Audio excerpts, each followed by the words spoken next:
Good afternoon, folks. It's Great Judy at Green Pastures Farm. We're doing a little bluff move tonight. The cows are coming up this bluff. You can see some of them as they come up to hit that dirt bank over there. They're actually rubbing their head. Oh, there he goes. Big old steer there rubbing on it. Seems like everyone that's come by, he likes to get in that dirt. One thing we noticed, we're on the right side of the animals, actually viewing the left side of them as they come out of this new field. They're all full. Look how slow they're walking. Yeah, they're walking real slow. Their tails are kind of arched a little bit. They're just fat.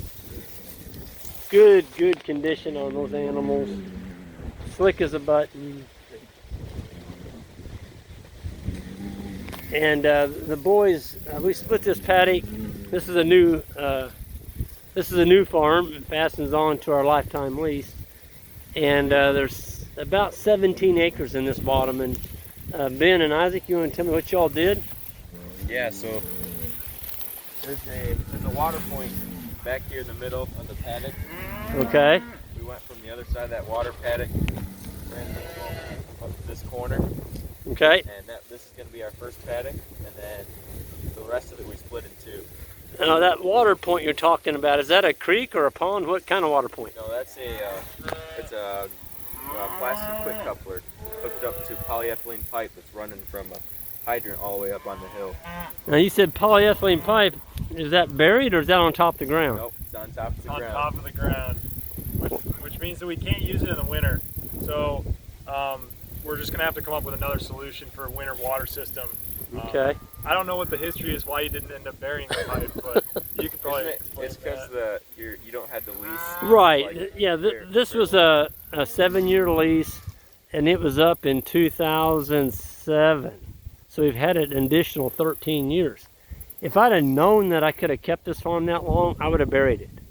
But I wasn't sure. You know, it's 7 years, and I didn't want to invest in a trencher. And this way, the pipe can come with me. I can roll it up. If you bury it, of course, it stays with the farm. So that was the biggest reason that I didn't bury it. Yep. But then you make up a good point.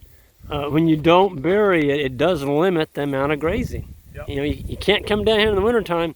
Well, if you can, but you got to give them this creek behind us and let them drink out of the creek. Which it'll be up more then too. Yeah, that's right. But typically we graze this bottom off.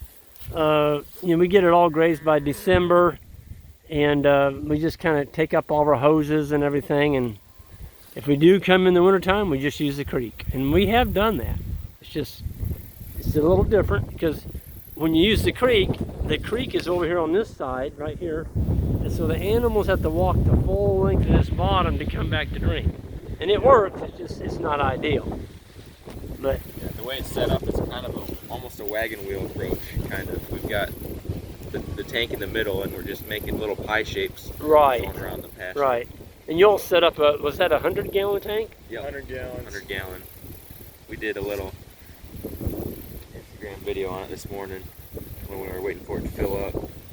Oh, there's still cattle coming out there. Here comes some more. Oh yeah. It must have gone down the creek. Look at that. I mean, they are so stout. And fat. Yeah, and they're fat. Look at that. Four-wheel drive right there. Fat. Well, there's a pretty cow calf there. Yeah. N37. Yep. Man, look at it. Here comes some more. Oh, you see that little calf? That cow's running. Is that all of it? Look, here comes another fat one. Oh, she's like 490. Look, she got a little spooked. She got a little confused. She's like, who is that up there?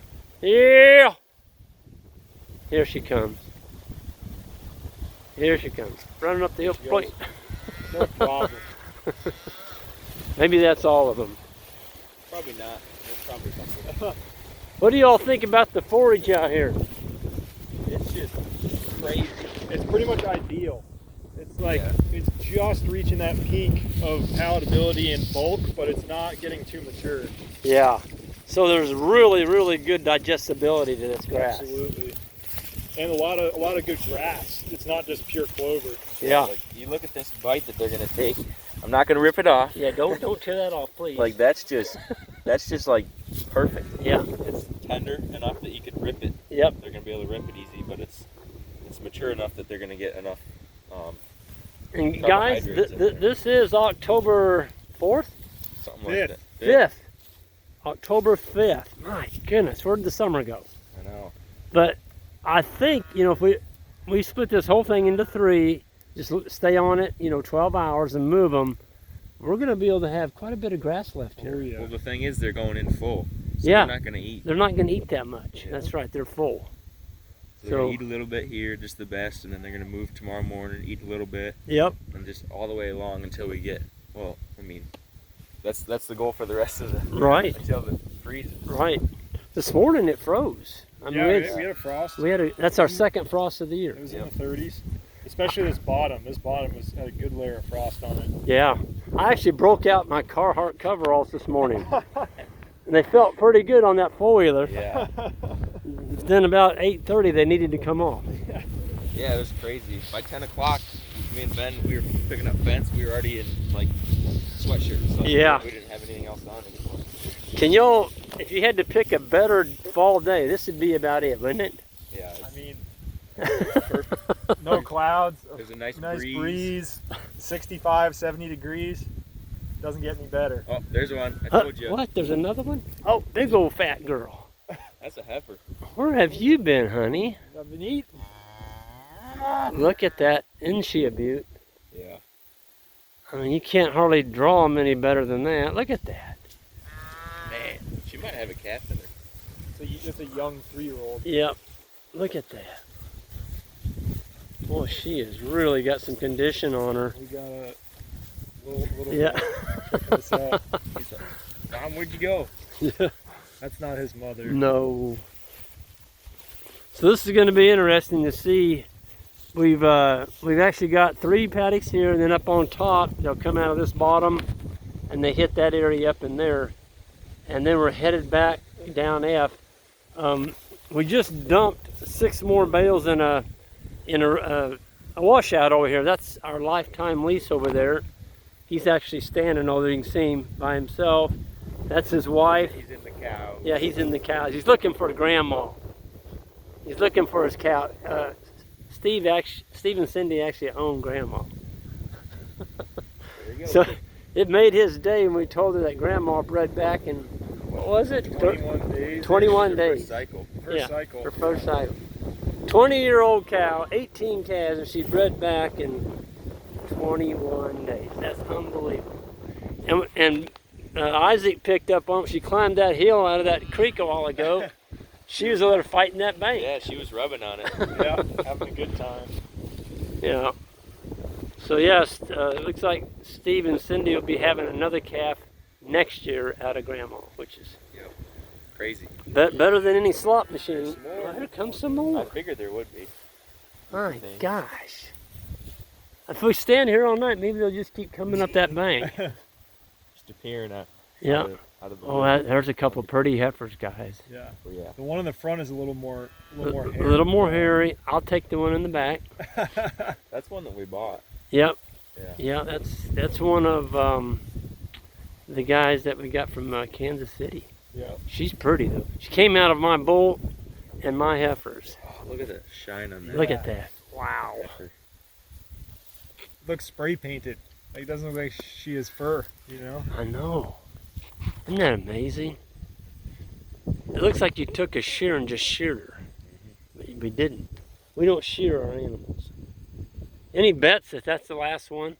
You're not going to bet? I'm not going to bet it. I think there's more. I'll bet that there's more. You know, you may be right. But we're gonna leave it down. Yeah, we'll leave it down in case something did calve. They can go back. Or they left the calf back there or something. Yeah. But anyway, we dumped some bales over here. It's straight up there by where that truck's parked to the left.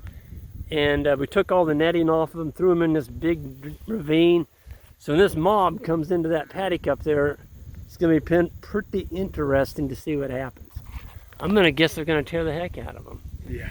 And I think they're gonna get into some trouble. yeah, it's going to look like a hay storm probably. Mm-hmm. Your hay being flung Oh, up in yeah. the air and everything Those else. bulls are going to get all worked up and bellering. And fighting each other. And... Well, I want you all to take some pictures of it because I'm not going to be here. We'll shoot some video. Yeah. Yep. I'm going to a little place warmer tomorrow, folks. It's Tucson. So, yeah, they're in the upper 80s, 90s, and we're at 70 today. So, yeah. I'm going to bring a hat and maybe some sunscreen. Yeah. Look at those two cats fighting. Oh, look at that. Little boogers. That guy was born a week ago. Yeah. He's already buttoned. Both of them were That's actually. the 111th calf and the 112th calf. Unbelievable. They've already established in dominance. Man, that 111 is a stud. It is. Oh. The one on the right. Yeah. Right. That was born at the second grazing school. Yep. That little calf was 111. Okay. Well, boy, he is really cranking. Yeah. Well, everything's cranking. Yeah. Putting on weight. Yeah, putting on weight. That's the way you like it. Folks, if you look out across that herd out there, you don't see much walking. Do you? No. Everything's got its head down, eating. There's a few walking. So up there by the water, there's a lot of Reed's canary grass. That's and why. it's super lush up there. That's why they're all up packed in. there. Yeah. So the cattle mob found the candy bars, and not only that, guys, the water is there. That's where they always had it. That's where you get the most density in the manure and the urine. Look at where the cows are grazing. Yep. Right up there around that water. They'll spread out. Oh yeah, this whole thing will be grazing by morning, but the candy's right up there. That's where they go to first. Yeah, they go there first. It's also the reason why like a wagon wheel pattern as the way of setting up a farm doesn't work in a really moist environment, because they'll always preferentially graze closer to the water and you won't get as much impact back here. Right. So you'll get undergrazing away from the water and overgrazing up around the water. That's where portable water comes in handy. Yep. You're able to move that water point, so Yep. you can move that nutrients everywhere. Right. Same way with, like, if you had like portable shade or portable mineral feeder or whatever. Yep. Same thing. Oh, look at those little guys going. Those are the same too. Yeah. They're feeling their milk this evening. Here they come. They're gonna come see us. Yeah. Look at them. Here they come. Wow. Two little bulls. I think they're both bulls. They're both bulls. The 111 is definitely a bull. Yeah. Yeah, look at that. The 111's got just a little bit more hair on it. He does. Oh, he's a good-looking calf. Well, that one on the front's just as shiny. Yeah. Looks like a little fawn. Yeah. And they're both bulls. I think they're saying, "Mom, are you back over that hill?" Yeah. Well, folks, I'm going to sign off of here, and everybody new to the channel, hit that subscribe button, and thank you all for being subscribers. We're, I think I looked a while ago, or this morning, we were 50 subscribers away from 50,000. Wow. So, yeah, that's a big milestone for us. We started this thing about a year and a half ago, and never would have thought we'd had 50,000 subscribers. Thank everyone, and everyone have a great day, and a great fall. We'll see you all down the road.